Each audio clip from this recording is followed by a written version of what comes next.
आपको बताते हैं कि दिन भर खबरें किस तरह से सिलसिलेवार तरीके से आगे बढ़ रही थी न्यूज अपडेट में। सुबह सुबह ईडी यानी एनफोर्समेंट डायरेक्टोरेट ने दिल्ली के स्वास्थ्य मंत्री सत्येंद्र जैन के घर पर और तमाम 7 ठिकानों पर उनकी छापेमारी की। सत्येंद्र जैन पर मनी लॉन्ड्रिंग केस दर्ज है। 9 जून तक ईडी की हिरासत में वो हैं। जैन को 30 मई को गिरफ्तार किया गया था। ईडी ने आय से अधिक संपत्ति और मनी लॉन्ड्रिंग मामले में जैन, उनकी पत्नी पूनम जैन और अन्य पर मामला दर्ज किया है। जैन ने कथित तौर पर दिल्ली में कई शेल कंपनियां बनाई या खरीदी थी। आरोप है कि उन्होंने कोलकाता के 3 हवाला ऑपरेटर से 54 शेल कंपनियों के जरिए 16 करोड़ 39 लाख का ब्लैक मनी भी ट्रांसफर किया है। सत्येंद्र भी उनके हिरासत में जाने के बाद उनका सारा प्रभार डिप्टी सीएम मनीष सिसोदिया को सौंप दिया गया है। वहां सत्येंद्र जैन के घर और दूसरे ठिकानों पर छापेमारी की खबर चल रही थी, तो वहीं सुबह करीब 9 बजे गुजरात बोर्ड के 10वीं के रिजल्ट जारी हो गए। इस बार की गुजरात बोर्ड 10वीं परीक्षा में कुल 65.18% छात्र पास हुए, यानी कि पास प्रतिशत 65% के करीब रहा। इस साल 7,72,000 से ज्यादा छात्रों ने गुजरात बोर्ड 10वीं की परीक्षा के लिए रजिस्ट्रेशन कराया था। इसमें से 5 लाख से ज्यादा छात्रों ने परीक्षा पास कर ली है। आज गुजरात बोर्ड के अलावा राजस्थान माध्यमिक शिक्षा बोर्ड ने 12वीं के रिजल्ट भी जारी किए। वहीं उत्तराखंड बोर्ड ने भी 10वीं और 12वीं के परीक्षा रिजल्ट जारी कर दिए हैं।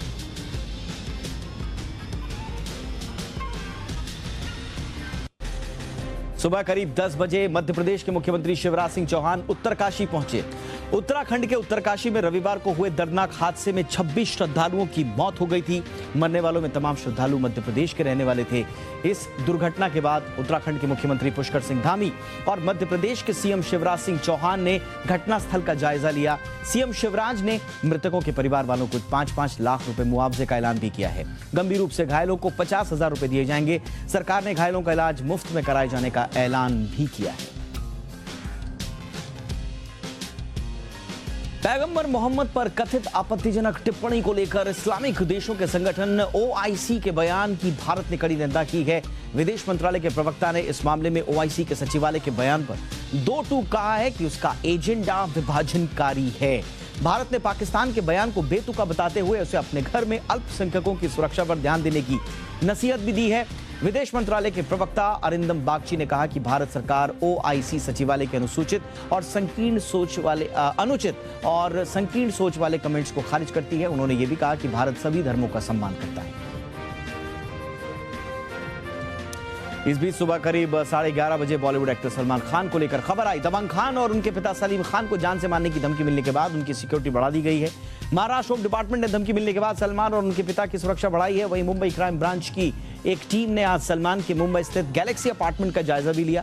इस मामले में बांद्रा पुलिस ने अज्ञात व्यक्ति के खिलाफ एफआईआर दर्ज भी कर ली है। कानपुर हिंसा मामले की जांच के लिए पुलिस कमिश्नर ने 4 एसआईटी टीमों का गठन किया है। एक टीम को मुकदमों की विवेचना करने की जिम्मेदारी मिली है। दूसरी टीम सीसीटीवी वीडियो फुटेज जांच और दंगाइयों की पहचान करेगी। तीसरी टीम को पेट्रोल पंप की जांच की जिम्मेदारी दी गई है। चौथी एसआईटी टीम सोशल मीडिया पर भड़काऊ पोस्ट करने वालों के खिलाफ जांच तेज करेगी। कानपुर हिंसा मामले में कुछ चौंकाने वाले तथ्य भी सामने आए हैं। जानकारी के मुताबिक हिंसा के दौरान पथराव ऊंची इमारतों से हुआ। वहीं अब तक कुल 38 आरोपियों को गिरफ्तार किया गया, जिनमें 9 आरोपी आज गिरफ्तार हुए। दोपहर आते आते 2006 वाराणसी सीरियल बम धमाकों को लेकर अहम फैसला आया। बम धमाकों के दोषी वलीउल्लाह को गाजियाबाद की अदालत ने फांसी की सजा सुनाई है। धमाकों के करीब 16 साल बाद उन्हें यह फैसला आया है। वसीउल्लाह अब तक कानूनी पेचीदगियों की वजह से सजा से बचता आ रहा था। शनिवार को कोर्ट ने वलीउल्लाह को दोषी करार दिया। वाराणसी में हुआ बम ब्लास्ट में 18 लोगों की मौत हुई थी और 50 लोग घायल हुए थे।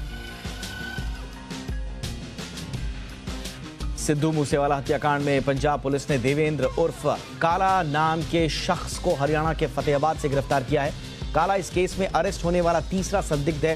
पहले से गिरफ्तार 2 संदिग्धों से पूछताछ मिले इनपुट के आधार पर काला को अरेस्ट किया गया। खबर है कि पंजाब पुलिस ने 8 शार्प शूटर्स थे जिन्होंने सिद्धू मूसेवाला की हत्या को अंजाम दिया, उनकी पहचान कर ली है। ये पंजाब, हरियाणा, राजस्थान और महाराष्ट्र के रहने वाले हैं। सभी sharp shooters gangster Lawrence gang के हैं और पंजाब पुलिस को शक है कि इन्हीं ने 29 मई को मानसा में पंजाबी सिंगर की गोली मारकर हत्या की थी। देश का उत्तर पश्चिमी और मध्य हिस्सा फिर से लू की चपेट में है। कई शहरों में तापमान 45 डिग्री के पार पहुंच गया। मौसम विभाग के मुताबिक राजस्थान, जम्मू, हिमाचल प्रदेश, उत्तराखंड, झारखंड, विदर्भ, उत्तर प्रदेश के दक्षिणी क्षेत्र, मध्य प्रदेश के उत्तरी क्षेत्रों में अगले 2 से 3 दिनों तक लू चलने की आशंका है। मौसम विभाग ने कहा कि पूर्वी भारत के अधिकांश हिस्सों में अगले 3 दिनों में अधिकतम तापमान के करीब 20 डिग्री सेल्सियस तक बढ़ोतरी होगी। इस बीच मौसम विभाग ने कहा है कि देश के उत्तर पूर्वी हिस्से में अगले 5 दिनों तक तेज बारिश हो सकती है।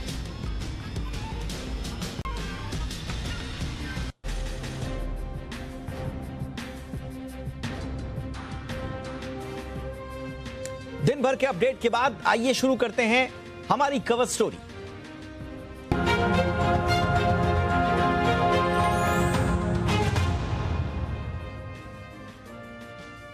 और आज की कवर स्टोरी है कोरोना की करवट की। जी हां, कोरोना ने एक बार फिर से देश की टेंशन बढ़ानी शुरू कर दी है। आम लोगों से लेकर खास तक सब फिर से कोरोना की चपेट में आने लगे हैं।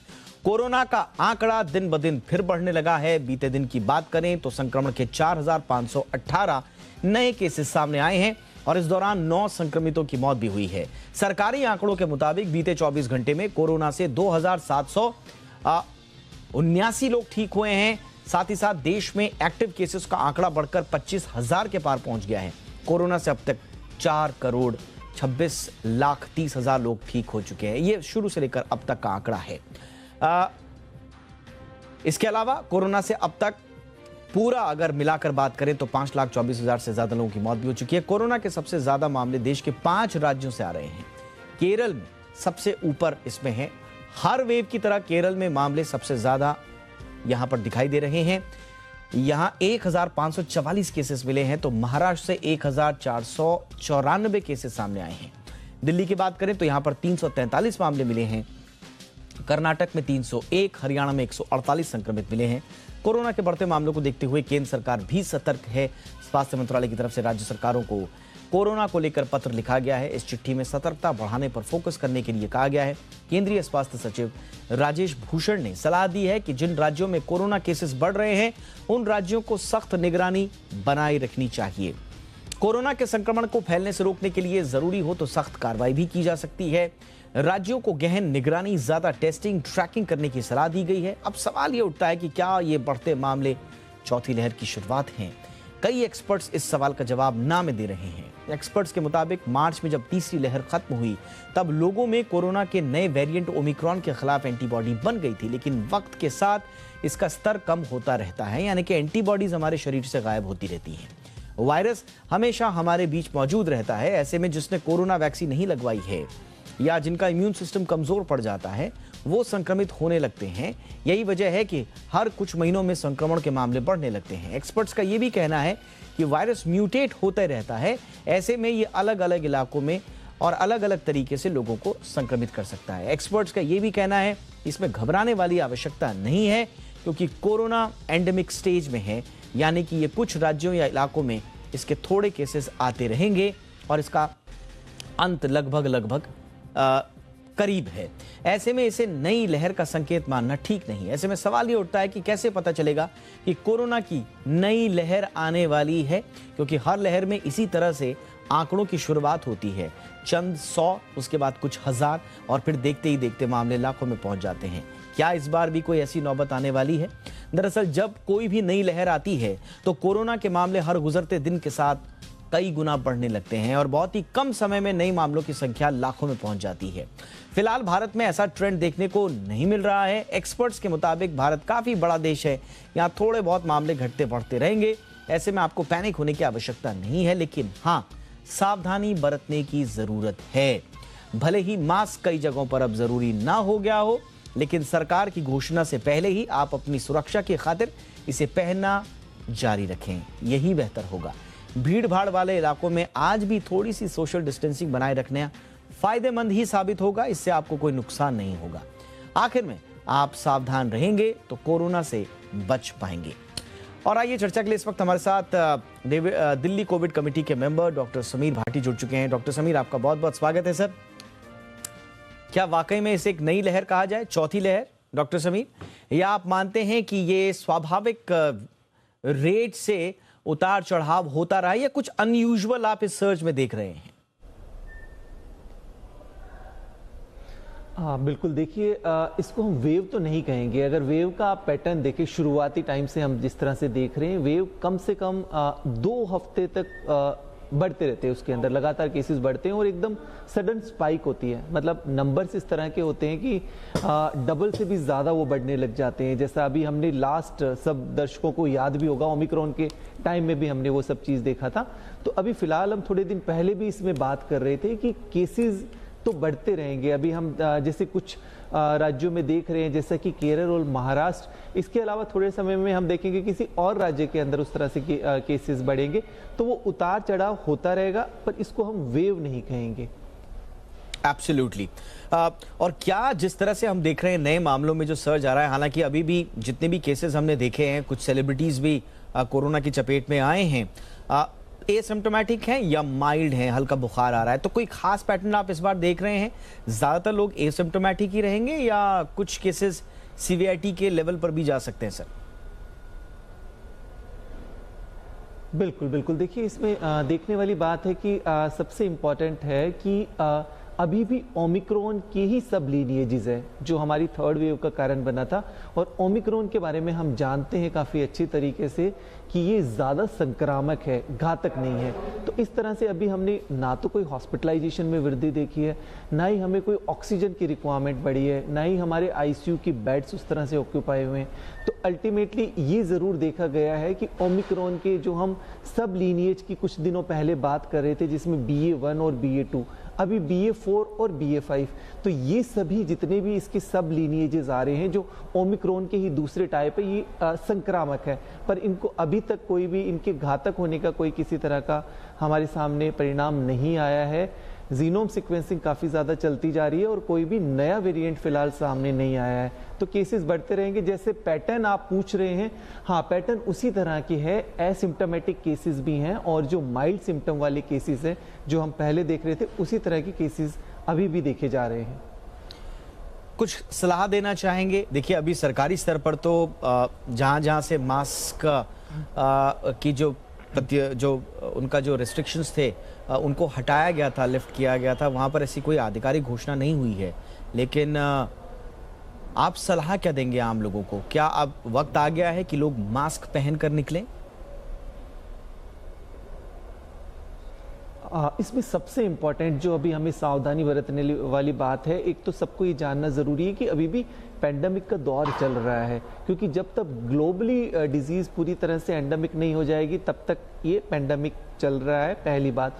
दूसरा, हमारे जो कोमोर्बिड वाले लोग हैं, जो जिनको कोई ना कोई अन्य गंभीर बीमारियां हैं, जैसे डायबिटीज़ कंट्रोल में नहीं है, हार्ट डिजीज़ है, कैंसर वाले पेशेंट्स कीमोथेरेपी पे चल रहे हैं, ऑर्गन ट्रांसप्लांट वाले, ऐसे जो लोग हैं उनको पूरी सावधानी बरतने की ज़रूरत है। उसी तरह से चाहे वो वैक्सीनेटेड भी हों, क्योंकि जो उनकी इम्यूनिटी होती है, अगर वो एक हेल्दी पर्सन की इम्यूनिटी से हम कंपेयर करें तो कंपैरेटिवली वो कम होती है। तो हमारी फैमिली में ऐसे जो लोग हैं, एल्डरली लोग हैं, उनको हमें पूरा उनके ऊपर सावधानी बरतनी ज़रूरी है। और बहुत सारे ऐसे लोग हैं जिन्होंने अभी तक बूस्टर नहीं लिया है, कि बूस्टर के लिए वो एलिजिबल भी हो चुके हैं।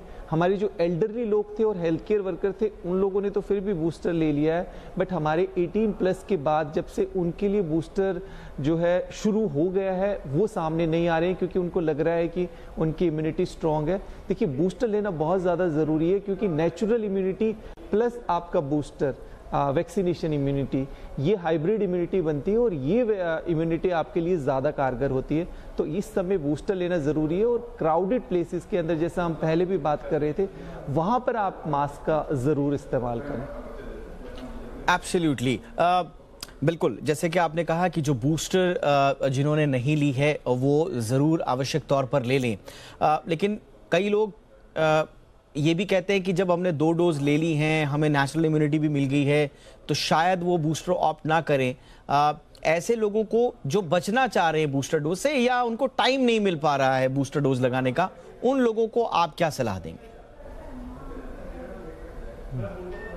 देखिए जैसा हम देख रहे हैं कि काफ़ी सारे देश है जिनके अंदर तो 3rd और 4th बूस्टर भी लग गया है। तो जैसा अभी बताया है कि अभी भी पेंडेमिक पूरी तरह से गया नहीं है।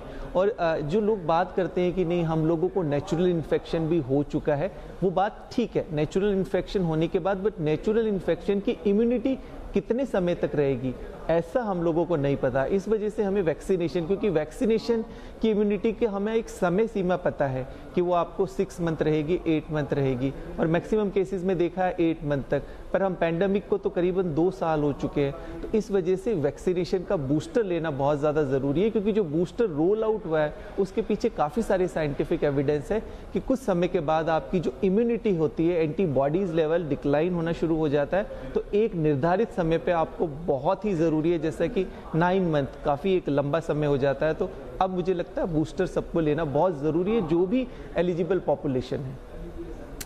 एक आखिरी सवाल बच्चों को लेकर है। 18 साल से कम उम्र के बच्चे, इसमें से एक बड़े वर्ग के लिए हमारे पास वैक्सीन अवेलेबल हैं, वो लगवा भी रहे हैं। उनके लिए क्या कोई ख़ास सावधानी, ये नई, अभी तो इसको वेव नहीं कहा जाएगा, लेकिन ये जो सर्ज है इसमें कोई ख़ास सावधानी बरतने की सलाह आप देंगे? बिल्कुल, देखिए बच्चों के लिए जैसा हम बात कर रहे हैं कि हमारा जो 15 से 18 साल का ग्रुप है उसके अंदर वैक्सीनेशन की स्पीड काफ़ी अच्छी हो गई है और उनको काफ़ी हद तक सेकेंड डोज भी उनको लग चुकी है। जो 12 से 14 साल का ग्रुप है उनके लिए मैं ये कहना चाहूँगा, क्योंकि उनकी जो वैक्सीनेशन स्पीड है वो उतनी स्पीड अप नहीं हुई है जितनी 15 साल के बच्चों के लिए हुई थी। तो जो ये हमारा एक ग्रुप है 12 से 14 साल का, इसमें पेरेंट्स को हम बताना चाहेंगे कि वो इस ग्रुप के लिए भी, जिस तरह से हमारे पास अब वैक्सीन अवेलेबल है, तो इनको भी वैक्सीन ज़रूर लगवा लें। और जैसे हमारा अभी छोटा जो एज ग्रुप है 5 से ऊपर साल वाले बच्चे, उनके लिए ऑलरेडी वैक्सीन हमारी अप्रूव हो चुकी है और वो भी कुछ समय में रोल आउट हो जाएगी। तो जैसे ही रोल आउट होती है उन बच्चों को भी वैक्सीनेशन देना बहुत ज़रूरी है। बहुत बहुत शुक्रिया डॉक्टर भाटी इस तमाम जानकारी के लिए। तो कुल मिलाकर चौथी वेव, अभी डॉक्टर भाटी कह रहे हैं कि ये वेव नहीं है, लेकिन हाँ सर्ज जो मामलों में आया है और जिस तरह का पैटर्न दिख रहा है, ट्रेजेक्ट्री दिख रही है, उससे सावधान होने की आवश्यकता तो है। उनकी सलाह है, इनफैक्ट सभी स्वास्थ्य विशेषज्ञों की और हमारी भी सलाह होगी कि मास्क अगर आपने पहनना छोड़ दिया है तो प्लीज़ कोशिश करें मास्क पहनकर घर से निकलें, जितना हो सके सोशल डिस्टेंसिंग मेंटेन करें, ताकि ज़्यादा आगे ये सर्ज जो है किसी वेव में कन्वर्ट ना हो पाए। बढ़ते हैं आगे। देश में बढ़ती महंगाई के बीच भारतीय रिजर्व बैंक की मॉनेटरी पॉलिसी कमेटी की मीटिंग आज से शुरू हो चुकी है। 3 दिन तक चलने वाली इस बैठक में रेट हाइक की संभावना जताई जा रही है, लेकिन सवाल यह है कितना।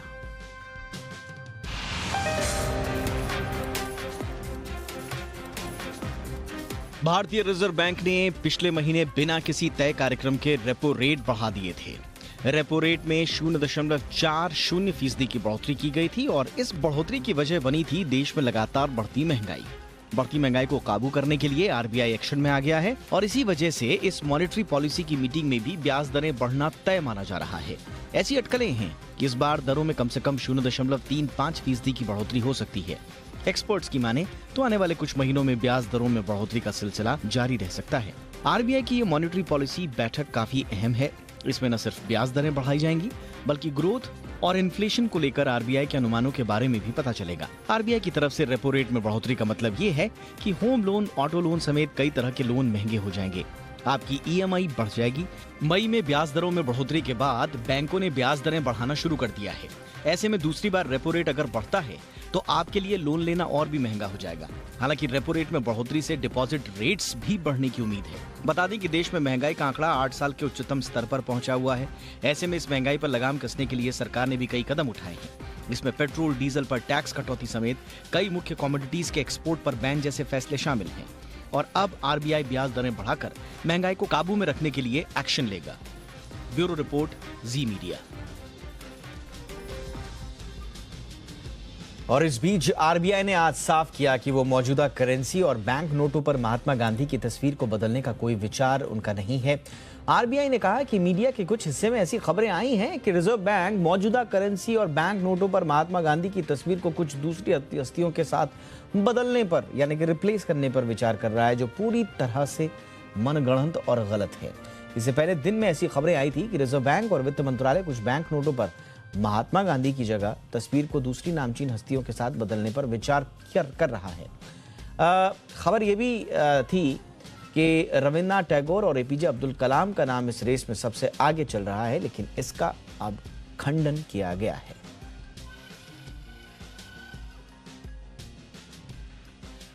IRCTC ने रेल टिकट बुकिंग के नियमों में बदलाव किया है। जिन अकाउंट्स से आधार लिंक नहीं हो उनसे अब महीने में 6 की बजाय 12 टिकटों की बुकिंग की जा सकेगी। साथ ही आधार से जुड़े अकाउंट्स के जरिए अब महीने में 24 टिकट की बुकिंग हो सकेगी। अभी तक आधार से लिंक IRCTC के अकाउंट्स में एक महीने में 12 टिकट बुक कराने की सुविधा थी। टिकट बुकिंग की सुविधा IRCTC की वेबसाइट और ऐप दोनों के लिए है।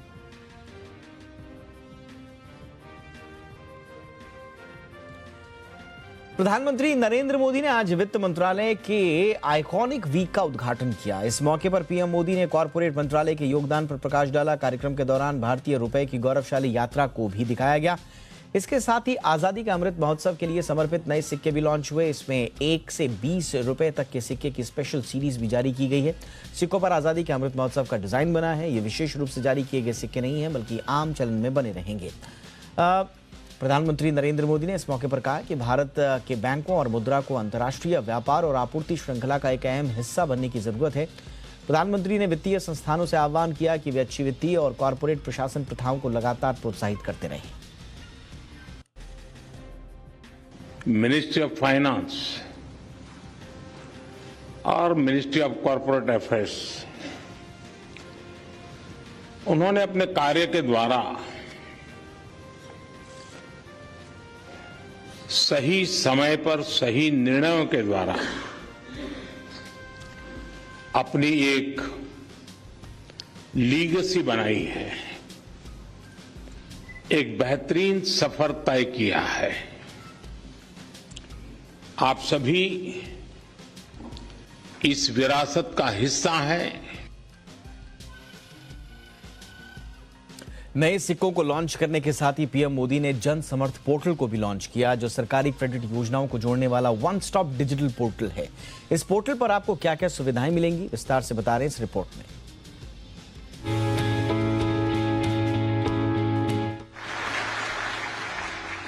प्रधानमंत्री नरेंद्र मोदी ने क्रेडिट लिंक्ड सरकारी योजनाओं के लिए जन समर्थ पोर्टल लॉन्च किया है। इस पोर्टल के जरिए आप सरकारी स्कीम के तहत लोन ले सकते हैं।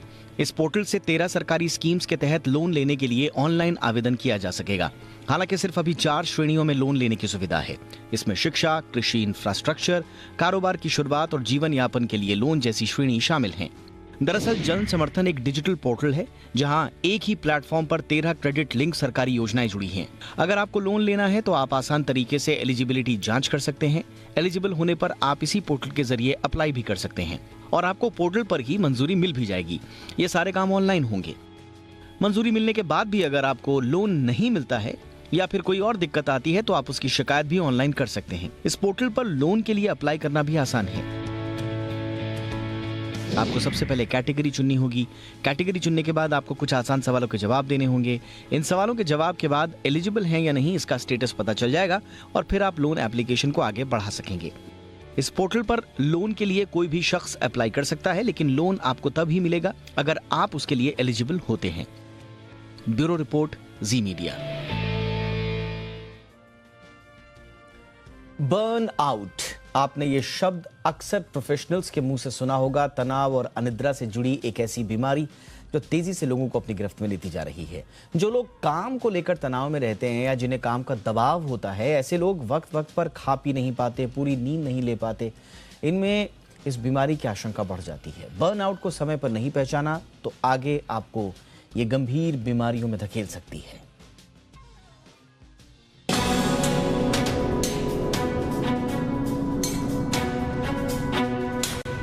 काम है तो पैसा है, लेकिन ये जरूरी नहीं कि पैसा हो तो हेल्थ भी हो। इसीलिए पैसे के साथ सेहत को दुरुस्त रखना भी बेहद जरूरी है। लोग काम का इतना तनाव ले लेते हैं कि वक्त पर खाना पीना भूल जाते हैं। परफॉर्मेंस देने का प्रेशर कई बार भूख को मार देता है और यहीं से शुरू होती है एक नए तरह की बीमारी की शुरुआत। ये बीमारी है बर्नआउट। अगर इस बीमारी की सही वक्त पर पहचान नहीं की गई तो व्यक्ति डिप्रेशन में चला जाता है और कई गंभीर बीमारियों की जद में आ जाता है।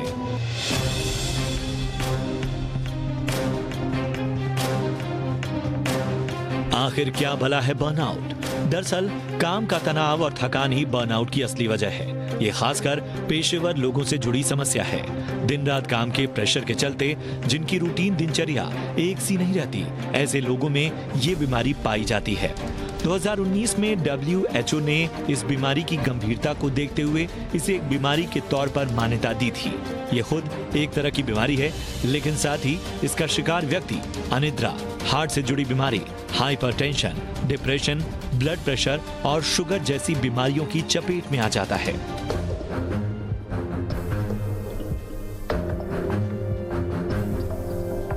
बर्नआउट के सबसे खतरनाक लक्षणों की बात करें तो जो लोग इससे ग्रस्त होते हैं उनकी नींद रात में अचानक टूट जाती है, फिर वो सो नहीं पाते। एक तो काम का तनाव, ऊपर से नींद पूरी ना होने का तनाव मरीज पर भारी पड़ जाता है। वो चिड़चिड़ा हो जाता है, हमेशा थकान महसूस करता है और अशांत रहता है। नतीजतन उसे अपने काम को लेकर संदेह बना रहता है। उसे डर रहता है कि जिस प्रोजेक्ट पर वो काम कर रहा है वो पूरा हो पाएगा या नहीं। बढ़ते तनाव से उसकी भूख मर जाती है। बात यही नहीं रुकती। तनाव से बचने के लिए ऐसे व्यक्ति ड्रग्स या अल्कोहल का सहारा लेने लगते हैं। मन में नेगेटिविटी आने लगती है। फिर हालात ऐसे बन जाते हैं कि वो अपने ही लोगों से मिलने जुलने से कटने लगते हैं। बर्नआउट के शिकार मरीज के शरीर में कार्टिसोल, एड्रेनालिन जैसे स्ट्रेस हार्मोन्स ज्यादा बनने लगते हैं। शुरुआती दौर में ये बढ़े हुए हार्मोन्स तनाव को बर्दाश्त करने की ताकत देते हैं, लेकिन लंबे समय तक इसका ज्यादा बना रहना सेहत के लिए घातक साबित होता है। बर्नआउट से बचने की उपाय की बात करें तो काम के बोझ को उतना ही लें जितनी आपके शरीर गवाही देती है। साथ ही काम को बोझ न समझकर उसे एंजॉय करें। अकेलेपन की बजाय लोगों के बीच में रहने की कोशिश करें। एक्सरसाइज और मेडिटेशन के साथ, बेहतर खान पान और नींद पूरी होने के साथ मानसिक और शारीरिक तौर पर खुद को तंदुरुस्त रखने से बर्नआउट जैसी बीमारी से बचा जा सकता है। ब्यूरो रिपोर्ट, जी मीडिया।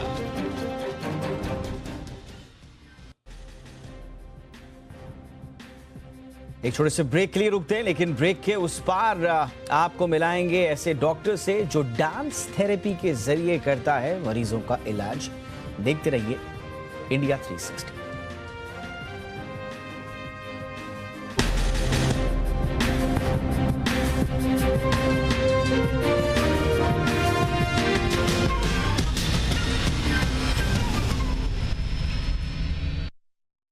हिंदी, उर्दू, पंजाबी, भोजपुरी में जीनियस।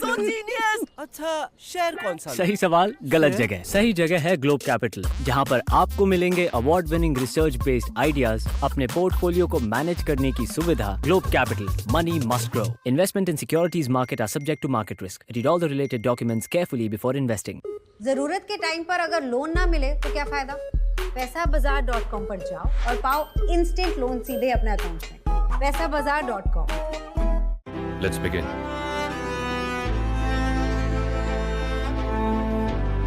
ये पावर है बढ़ते कदमों की। हर देश ये टेक्नोलॉजी खरीदना चाहेगा, इसे लेना पसंद करोगे? जिसका पहला हक बनता है भैया, जो कदम इस जमीन से जुड़े रहे, अब वही करेंगे इस देश को रोशन।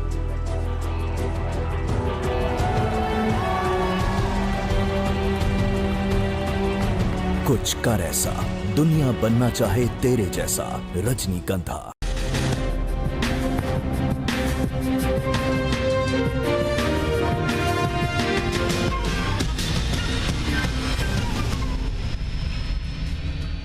ब्रेक के बाद आपका स्वागत है। आप देख रहे हैं इंडिया 360। 29 मई को पंजाबी सिंगर सिद्धू मूसेवाला की हत्या के बाद पूरे देश में हलचल मच गई थी। मूसेवाला के शरीर में 19 गोलियां मारी गई थी और इस हत्याकांड में पुलिस के मुताबिक 7 फरार शूटर्स की पहचान कर ली गई है।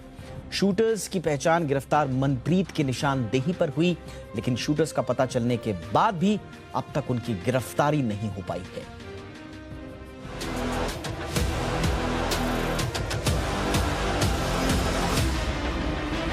मूसेवाला हत्याकांड की जांच जैसे जैसे आगे बढ़ रही है, नए नए सुराग भी पुलिस के हाथ लगते जा रहे हैं। लेकिन मूसेवाला का मर्डर एक ऐसी मिस्ट्री बन चुका है जिसकी तह तक पहुंचना पुलिस के लिए बड़ी चुनौती साबित हो रहा है। एक जांच पंजाब पुलिस कर रही है और दूसरी जांच दिल्ली पुलिस कर रही है, और दोनों राज्यों के मेल नजर नहीं आ रहा। अब तक इस मामले में गैंगस्टर लॉरेंस बिश्नोई ही है एक ऐसा चेहरा जिसके तार मूसेवाला की हत्या से सीधे जुड़ रहे हैं। लेकिन लॉरेंस बिश्नोई की कस्टडी पर ही पंजाब और दिल्ली पुलिस आमने सामने है। पंजाब पुलिस पूरी कोशिश कर रही है कि लॉरेंस बिश्नोई को पंजाब लाकर पूछताछ की जाए, लेकिन दिल्ली पुलिस की रिमांड खत्म नहीं हो रही। बिश्नोई ने दिल्ली पुलिस को बताया है कि बदला लेने के लिए मूसेवाला को मारा गया था, लेकिन उसका खुद इसमें कोई हाथ नहीं था। इस बयान के बाद पंजाब पुलिस बिश्नोई की कस्टडी जल्द से जल्द चाहती है और बिश्नोई कह रहा है कि पंजाब पुलिस मुझे मारने की साजिश रच रही है। पंजाब सरकार और पुलिस की सारी कोशिश फिलहाल बेकार साबित हो रही है। लिहाजा ये जानना बेहद जरूरी है कि मूसेवाला हत्याकांड के बाद 7 दिन में अब तक क्या हुआ है। पंजाब पुलिस की अलग अलग टीम इस मामले में छापेमारी कर रही है, लेकिन कोई ठोस बात सामने नहीं आ पाई। पंजाब सरकार ने पंजाब और हरियाणा हाई कोर्ट के जज की अध्यक्षता में एक न्यायिक जांच आयोग की घोषणा भी की है, लेकिन पुलिस के काम में आज भी वहीं पर ब्रेक लगा है जहां पहले दिन लगा था। एसआईटी अभी तक इस हत्याकांड के बारे में कोई जानकारी नहीं दे पाई। पुलिस ने मानसा से एक युवक मनप्रीत सिंह को गिरफ्तार किया है। हत्या में शामिल सभी कारों का नंबर तक फर्जी था। पुलिस समझ ही नहीं पा रही है कि इन गाड़ियों के मालिक तक कैसे पहुंचे। गाड़ियों के नंबर मिल गए तो पुलिस को कई सुराग मिल सकते हैं। सुरक्षा वापस लेकर पंजाब की सरकार ये साबित करना चाहती थी कि वो वीआईपी कल्चर के खिलाफ है। आम आदमी पार्टी आम लोगों की बात करती है, लेकिन मूसेवाला के हत्या ने केजरीवाल और भगवंत मान की सारी सियासत को उधेड़ कर रख दिया। कोर्ट से जब पंजाब सरकार को फटकार लगी तो मान सरकार ने सफाई दी कि ऑपरेशन ब्लू स्टार की बरसी के चलते सुरक्षा बलों की जरूरत की वजह से सुरक्षा वापस ली गई थी। ब्यूरो रिपोर्ट, जी मीडिया। और बॉलीवुड एक्टर सलमान खान को जान से मारने की धमकी दी गई है। बीते दिन सलमान के पिता सलीम खान को मॉर्निंग वॉक के दौरान एक चिट्ठी मिली। इसमें सलमान का हाल भी मूसेवाला जैसे करने की धमकी मिली है। घटना के बाद एफआईआर दर्ज कर ली गई है, लेकिन इस चिट्ठी के सामने आने के बाद सलमान की सुरक्षा को लेकर अब सवाल खड़े हो रहे हैं।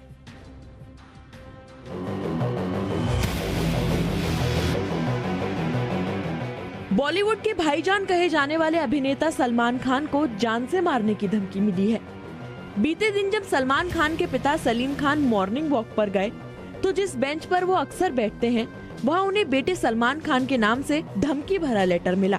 लेटर में लिखा था कि सलमान खान भी सिद्धू मूसेवाला कर देंगे। बॉलीवुड सुपरस्टार सलमान खान को जान से मारने की धमकी जिस लेटर से मिली वो लेटर उनके घर के बिल्कुल नजदीक मिला। ये अगर हम देखें तो ये जो एरिया है यहाँ पर सुबह सलीम खान मॉर्निंग वॉक के लिए आते हैं। सुबह 7 बजे से 8 बजे तक उनका मॉर्निंग वॉक यहीं से शुरू होता है और यहीं से शुरू होने के बाद जब मॉर्निंग वॉक पूरा करने के बाद सलीम खान यहाँ पर हम देख रहे हैं कि बेंचेस कुछ दिखाई दे रहे हैं। उसके आखिरी वाले इस बेंच पर सलीम खान हमेशा बैठते हैं और यहीं पर उन्हें जो है वो उस धमकी का लेटर मिला हुआ जो है वो उन्होंने कहा है। घटना के बाद सलीम खान ने मुंबई के बांद्रा थाने में एफआईआर दर्ज करवाई। पुलिस ने आईपीसी की धारा 506(2) के तहत अज्ञात आरोपी के खिलाफ मामला दर्ज कर लिया है और मामले की जांच शुरू कर दी है। हालांकि इस चिट्ठी के सामने आने के बाद सलमान की सुरक्षा को लेकर कई सवाल खड़े हो रहे हैं। हाल ही में पंजाबी सिंगर सिद्धू मूसेवाला की उनके गांव मनसा में गोली मारकर हत्या कर दी गई थी और मूसेवाला की हत्या में गैंगस्टर लॉरेंस बिश्नोई का नाम सामने आया था। लॉरेंस बिश्नोई वही शख्स हैं जिन्होंने सलमान खान को 2008 में जान से मारने की धमकी दी थी। मुंबई पुलिस ने इसी के मद्देनजर सलमान की सुरक्षा बढ़ाने का फैसला किया है। यानी अब सलमान खान के साथ उनके प्राइवेट सिक्योरिटी गार्ड तो रहेंगे ही, साथ ही मुंबई पुलिस के कुछ सिपाही भी रहेंगे। बता दें कि सलमान खान ने हाल ही में हुए आईफा 2022 को होस्ट किया था। अबू धाबी में आईफा 2022 में शामिल होने के बाद अब सलमान खान वापस मुंबई आ गए हैं। ऐसे में अब उनकी सुरक्षा का जिम्मा फिर मुंबई पुलिस के हाथ में है।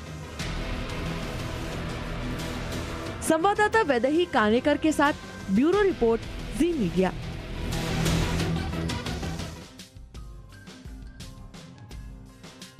समाजवादी पार्टी ने उत्तर प्रदेश में होने वाले 2 लोकसभा उपचुनाव के लिए अपने उम्मीदवारों के नामों की घोषणा कर दी है। समाजवादी पार्टी ने रामपुर लोकसभा सीट से आसिम राजा और आजमगढ़ लोकसभा सीट से धर्मेंद्र यादव को उम्मीदवार बनाया है। धर्मेंद्र यादव अखिलेश यादव के चचेरे भाई हैं।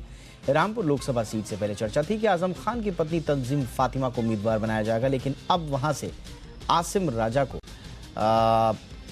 समाजवादी पार्टी ने अपना उम्मीदवार घोषित किया है। बीजेपी ने घनश्याम लोधी को रामपुर सीट से और दिनेश लाल यादव निरहुआ को आजमगढ़ सीट से उम्मीदवार बनाया है।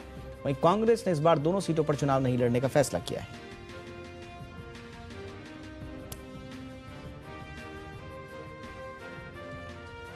विवादित टिप्पणी करने वाली नुपुर शर्मा को बीजेपी ने निलंबित कर दिया, जबकि नवीन कुमार जिंदल को पार्टी से बर्खास्त कर दिया गया। वहीं दूसरी ओर इस मामले में राजनीति तेज हो गई है। बीजेपी प्रवक्ता नुपुर शर्मा और दिल्ली इकाई के मीडिया प्रमुख नवीन कुमार जिंदल को पैगंबर मोहम्मद पर विवादित टिप्पणी करने के बाद बीजेपी की प्राथमिक सदस्यता से निलंबित कर दिया गया है। जहां एक और नुपुर शर्मा को 6 साल के लिए पार्टी से निलंबित कर दिया गया है, वहीं नवीन कुमार जिंदल को पार्टी से निकाल दिया गया है। पार्टी की केंद्रीय अनुशासन समिति ने ये फैसला लिया।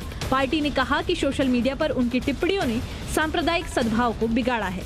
बीजेपी की ओर से जारी बयान में कहा गया है, वह सभी धर्मों का सम्मान करती है और किसी भी धर्म या धार्मिक व्यक्ति के अपमान की कड़ी निंदा करती है। बीजेपी की कार्रवाई के बाद दोनों नेताओं की ओर से भी बयान जारी किए गए। वहीं नवीन कुमार जिंदल ने सोशल मीडिया पर दिए गए अपने बयान के लिए माफी मांगी है। उन्होंने कहा कि उनका बयान किसी की धार्मिक भावनाओं को भड़काना नहीं था। हालांकि अब इस मामले में राजनीति शुरू हो गई है। विपक्ष बीजेपी को इस मामले में घेर रही है। हालांकि देवबंदी उलेमा ने भाजपा के इस कदम की प्रशंसा की है। ये बीजेपी पार्टी का और बीजेपी सरकार का बहुत ही अच्छा और बेहतरीन कदम है, क्योंकि इस बदबख्त ने ऐसा बयान दिया था नबी अकरम सल्लल्लाहु अलैहि वसल्लम की शान में, जिसको मुसलमान हरगिज़ बर्दाश्त नहीं करता, क्योंकि मुसलमान अपनी जान से, माल से ज्यादा नबी अकरम सल्लल्लाहु अलैहि वसल्लम से मोहब्बत करता है। कांग्रेस ने इस मामले पर बीजेपी पर निशाना साधा और ट्वीट करके लिखा कि 900 चूहे खाकर बिल्ली हज को चली। जमीयते उलेमाए हिंद ने बीजेपी के इस फैसले को एक जिम्मेदार पार्टी का फैसला बताया। मैं इस पर यह कहना चाहता हूं कि बीजेपी ने एक जिम्मेदार पॉलिटिकल पार्टी की हैसियत से अपना काम कर दिया, अपनी जिम्मेदारी को, अपने कर्तव्य को पूरा कर दिया। उसकी सराहना करते हुए मैं सरकार से ये अपेक्षा करता हूँ, उम्मीद करता हूँ कि वो भी अपनी जिम्मेदारी को पूरी करेगी और इनको कानून के मुताबिक सजा दिलवाने का इंतजाम करेगी। इससे पहले राजस्थान के बूंदी में पुलिस के सामने मौलाना मुफ्ती नदीम ने धमकी देते हुए कहा कि पैगंबर के खिलाफ बोला तो आंख निकाल लेंगे। वहीं बीजेपी ने मौलाना पर कार्रवाई करने की मांग की। बीजेपी के निष्कासित दोनों नेताओं ने ट्वीट करके जान से मारने की धमकी मिलने की भी बात कही है। ज्ञानवापी मस्जिद विवाद के दौरान बीजेपी नेताओं की ओर से दिए गए बयान से उठा विवाद अब शायद थम जाए। रविंद्र कुमार के साथ ब्यूरो रिपोर्ट, जी मीडिया। जोधपुर के रहने वाले डॉक्टर राज धारीवाल अपने मरीजों का डांस के जरिए इलाज करवाते हैं। 71 साल के धारीवाल की बाईपास सर्जरी हुई है। साथ ही वो डायबिटीज और अस्थमा के मरीज भी हैं, लेकिन इन सब के बाद भी डांस को लेकर उनका जज्बा देखने लायक है। उनका दावा है कि डांस से व्यक्ति का शरीर स्वस्थ और तंदुरुस्त रहता है।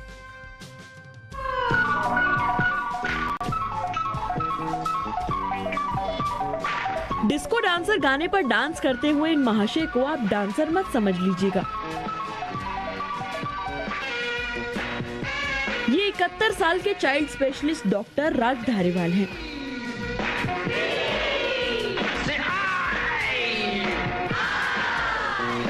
इस उम्र में भी धारीवाल एकदम फिट हैं। डांस का शौक इतना है कि इनके पूरे परिवार को नाचने की धुन सवार रहती है। डॉक्टर धारीवाल अपने क्लिनिक में इलाज करने के साथ साथ डांस कर फिट रहने की सलाह भी देते हैं। बच्चों के मन में हमेशा पहले ये डर रहता है डॉक्टर जाते इंजेक्शन लगाएगा, तो सबसे पहले आते इसके साथ कुछ तो कुछ छेड़ते रहो, कभी मुंह से कुछ आवाज़ें निकालो, उस सामने देखते रहो, उसके हेलो करते रहो, हंसते रहो उसके साथ, तो उससे लगता है कि डॉक्टर हमारा इलाज करेगा, इंजेक्शन नहीं लगाएगा। कोई बीमार बच्चा आता है तो वो खुद बच्चे बन खूब डांस करते हैं और बच्चों को भी साथ डांस करवाते हैं। कि आप आगे तो खुश रहता है, म्यूजिक से बहुत खुश रहता है, उसे हैप्पी हार्मोन सिक्रेट होते हैं और दिन भर उसका दिनचर्या दिन भर हमेशा खुश रहता है। वो योगा एक्सरसाइज और उससे बहुत फर्क पड़ता है उसका। डॉक्टर धारीवाल की बाईपास सर्जरी हो चुकी है। वे डायबिटीज और अस्थमा के भी पेशेंट हैं, लेकिन इससे डांस के प्रति उनकी दीवानगी पर कोई असर नहीं पड़ता। नियमित योग और संयमित लाइफस्टाइल से डांस में अपनी पूरी एनर्जी डाल देते हैं। डॉक्टर धारीवाल बचपन से ही डांस के शौकीन थे। उनका मानना है कि डांस से व्यक्ति का शरीर स्वस्थ और तंदुरुस्त रहता है।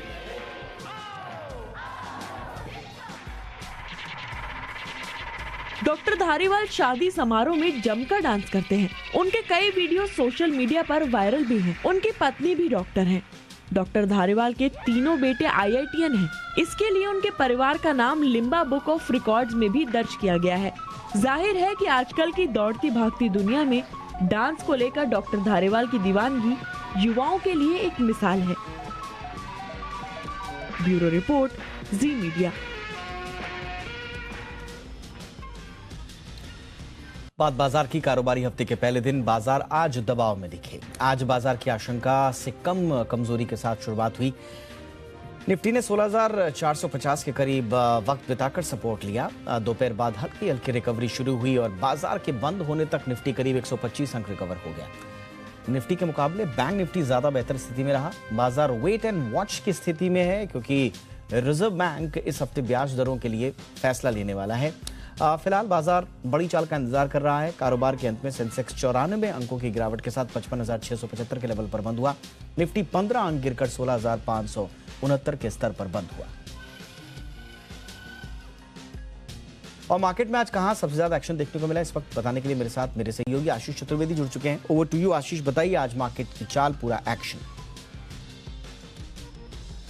देखिए, कमजोर ग्लोबल संकेतों के चलते बाजार में हल्की गिरावट के साथ शुरुआत हुई। निफ्टी में देखें तो मोरलेस फ्लैट क्लोजिंग रही, लेकिन निफ्टी स्मॉल कैप यहां पर खास ध्यान दीजिएगा, करीब 1% की गिरावट के साथ जो है ये इंडेक्स बंद हुआ। सबसे पहले देख लेते हैं निफ्टी की वो स्टॉक्स जिनमें आज आपको गिरावट देखने को मिली। श्री सीमेंट BPCL यहां पर देखें तो 3% का कट देखने को मिला। एशियन पेंट्स अल्ट्राटेक सीमेंट करीब 2 से 2.5% की गिरावट आपको देखने को मिली। इसके अलावा निफ्टी के बढ़ने वाले स्टॉक्स की बात की जाए तो बजाज ऑटो 4% की तेजी, JSW स्टील यहाँ पर भी 3% की तेजी देखने को मिली। ONGC सिप्ला यहाँ पर देखें तो करीब 1.5 से लेकर 2% तक के जो गेंस हैं वो आपको नजर आए। ब्रॉडर मार्केट्स की बात करते हैं तो यहाँ पर देखिए वी-मार्ट रिटेल यहाँ पर 7% की गिरावट आपको नजर आई। इंडिया बुल्स हाउसिंग फाइनेंस 6% का कट देखने को मिला। अंबर एंटरप्राइज आइनॉक्स लीजर में भी देखें तो करीब 5% तक की गिरावट रही। लेकिन ऑयल इंडिया, क्योंकि कच्चे तेल में जो उछाल है स्टॉक में देखिए स्ट्रेंथ काफी शानदार थी, 11% की शानदार तेजी के साथ ये स्टॉक बंद हुआ है। इसके अलावा हेमस्फीयर प्रॉपर्टीज यहाँ पर कुछ खबरों का असर, ग्लेनमार्क लाइफ साइंसेज निचले स्तरों से काफी बढ़िया खरीदारी और दिन के दौरान 6 से 8% की तेजी देखने को मिली। श्री रेणुका शुगर्स में भी अच्छी खबरों का असर देखने को मिला। बाजार के आखिरी 2 घंटे में देखें तो मेटल तबका एक ऐसा था जहां पर निचले स्तरों से काफी बढ़िया रिकवरी देखने को मिली। रत्नामणि मेटल 5% की तेजी रही। वेल्सपन कॉर्पोरेशन, JSW स्टील के बारे में मैंने आपको बताया, JSPL है, हिंडाल्को, इन सभी स्टॉक्स में निचले स्तरों से बढ़िया रिबाउंड रहा। इसके अलावा अगर आप देखें तो पूरा डायग्नोस्टिक स्पेस काफी बजिंग था। डॉक्टर लाल पैथ लैब है, थायरोकेयर में काफी बढ़िया तेजी रही, करीब 6% की तेजी यहाँ पर रही। और अंत में रियल्टी स्टॉक्स की बात की जाए तो थोड़ा कट यहाँ पर भी देखने को मिला। फिनिक्स मिल 4% की गिरावट, लोधा डेवलपर्स DLF में देखें तो करीब 1.5 से 2% की गिरावट नजर आई। आइए अब जरा फटाफट से ग्लोबल मार्केट्स का हाल ले लेते हैं। अमेरिकी बाजारों की चाल किस तरह की, जरा उसका रुख कर लेते हैं, किस तरह के वहां पर शुरुआती कारोबार नजर आ रहे हैं।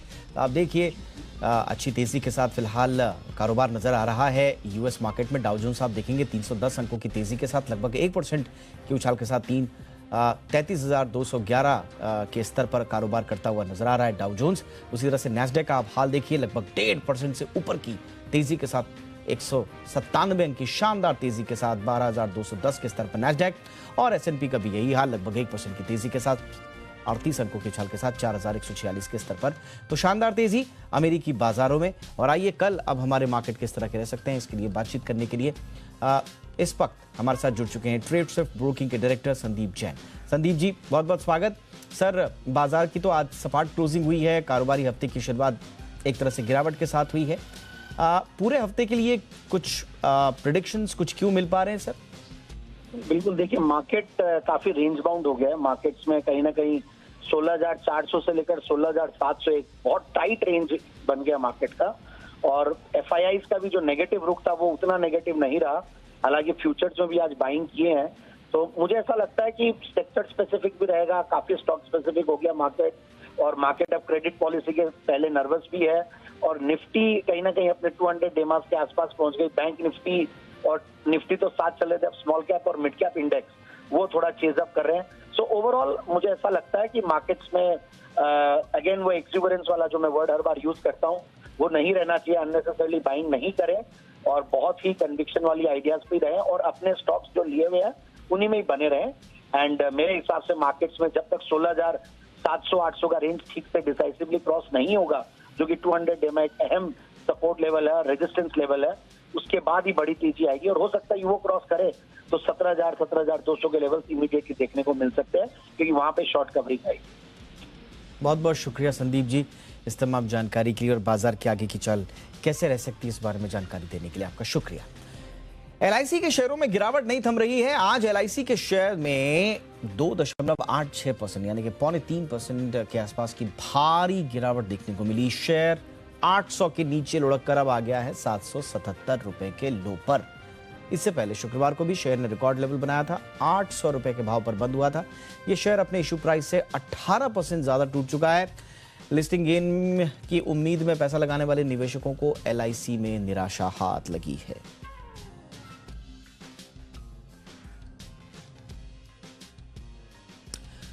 टाटा मोटर्स को ब्लू स्मार्ट इलेक्ट्रिक मोबिलिटी से 10,000 एक्सप्रेस टी ईवी यूनिट के सप्लाई का ऑर्डर मिला है। कंपनी ने एक बयान में कहा है कि 10,000 यूनिट का ये सौदा भारत का अब तक का सबसे बड़ा इलेक्ट्रिक वाहनों का ऑर्डर है। ये ऑर्डर दोनों कंपनियों के बीच पिछले साल अक्टूबर में 3,500 एक्सप्रेस टी ईवी की सप्लाई के लिए हुए सौदे के अतिरिक्त है। टाटा मोटर्स पैसेंजर व्हीकल्स के एमडी शैलेश चंद्रा ने कहा कि कंपनी को ब्लू स्मार्ट इलेक्ट्रिक मोबिलिटी के साथ जुड़ाव जारी रखने की खुशी है और इसके तहत 10,000 एक्सप्रेस टी ईवी को देश भर में तैनात किया जाएगा।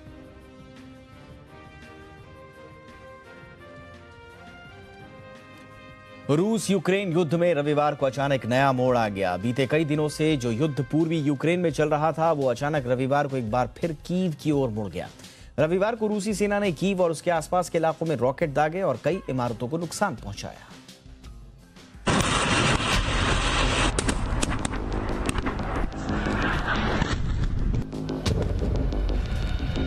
कीव पर मिसाइल अटैक।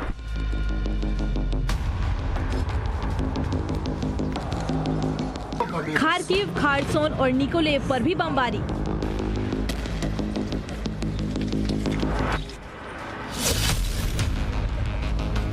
क्या पुतिन ने बदल दी युद्ध की रणनीति? बीते एक महीने से भी ज्यादा समय से रूस यूक्रेन के पूर्वी हिस्से पर लगातार हमले कर रहा है और सभी को लग रहा है कि रूस का ध्यान केवल डोनबास पर कब्जा करने पर है। लेकिन रविवार को पुतिन ने अपनी नई चाल से सभी को चौंका दिया, खासकर यूक्रेन और पश्चिमी देशों को, क्योंकि एक महीने से भी ज्यादा समय से रूस का ध्यान कीव पर नहीं गया था। लेकिन रविवार को अचानक कीव पर रूस ने रॉकेट दागे। रूस के रॉकेट कीव के एक कार प्लांट और रेल के कारखाने पर गिरे हैं, जिसके बाद ये दोनों ही इमारतें तबाह हो गई हैं। लेकिन इन हमलों को लेकर रूस और यूक्रेन के अलग अलग दावे हैं। रूस का कहना है कि उसने कीव पर हमला कर उस जगह को तबाह कर दिया है जहां पश्चिमी देशों से यूक्रेन की मदद के लिए आए टैंक रखे थे।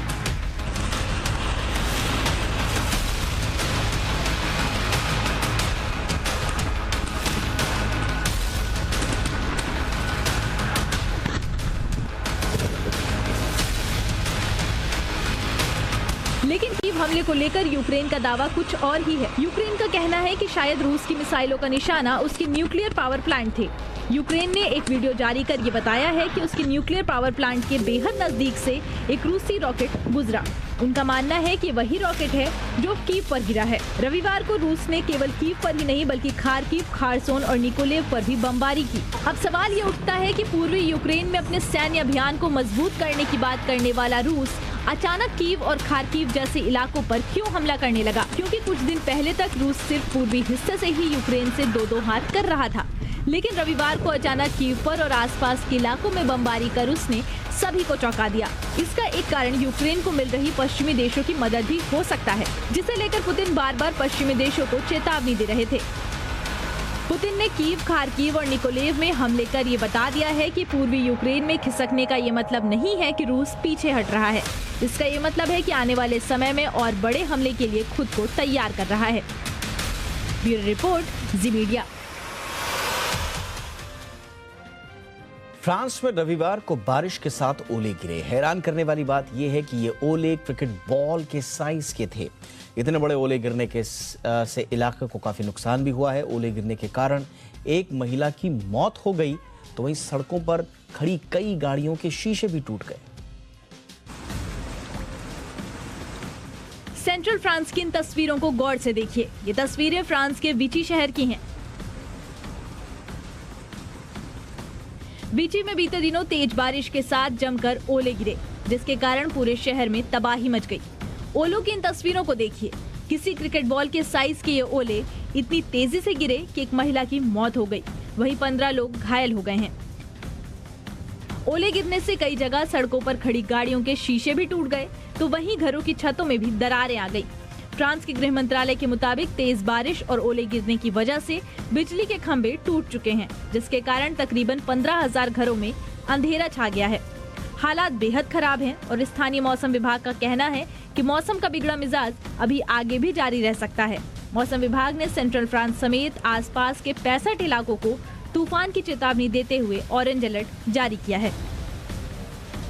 मौसम विभाग के मुताबिक ये 20 सालों में पहली बार है जब एक साथ फ्रांस के इतने इलाकों में ऑरेंज अलर्ट जारी किया गया है। हालांकि इन तस्वीरों में दिख रही तबाही से आप अंदाजा लगा सकते हैं कि क्यों 20 साल के बाद मौसम विभाग को इतना बड़ा निर्णय लेना पड़ा और 20 साल बाद फ्रांस के 65 इलाकों में ऑरेंज अलर्ट जारी किया गया।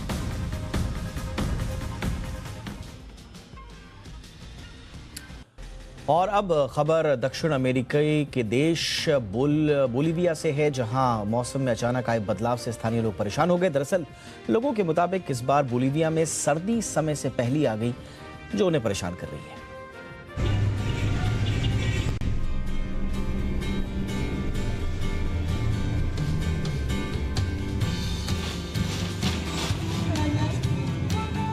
दुनिया भर में जलवायु परिवर्तन की समस्या तेजी से बढ़ती जा रही है और इसका ताज़ा उदाहरण बोलीविया की ये तस्वीरें हैं। बोलीविया में आमतौर पर सर्दियां जून में शुरू होती हैं, लेकिन इस बार सर्दियों ने तो जैसे जून तक कभी इंतजार नहीं किया।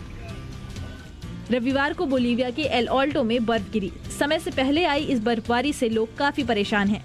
रविवार को बर्फबारी के बाद सड़कों की तस्वीर बदल गई, लेकिन इस बर्फबारी के लिए लोग पूरी तरह से तैयार नहीं थे। दरअसल बोलीविया में जून के आखिर या फिर जुलाई के पहले हफ्ते में बर्फबारी होती है, लेकिन इस साल मई के आखिर से ही ठंड बढ़ने लगी थी और जून के पहले हफ्ते में ही बर्फबारी हो गई। लोगों को परेशानी इस बात से है कि समय से पहले हो रही बर्फबारी के कारण बीमारियों का खतरा बढ़ गया है। मौसम विभाग के मुताबिक रविवार को ही बर्फबारी के बाद यहाँ का तापमान -10 डिग्री तक पहुँच गया। 1998 के बाद ये पहली बार है जब बोलीविया में जून के शुरुआती महीनों में इतनी जबरदस्त सर्दी पड़ी है। ब्यूरो रिपोर्ट, जी मीडिया। तो इंडिया 360 में आज बस इतना ही। हैशटैग याद रखिए, हैशटैग जी इंडिया 360। कोई राय, कोई सुझाव हो तो जरूर भेजिएगा। नमस्कार।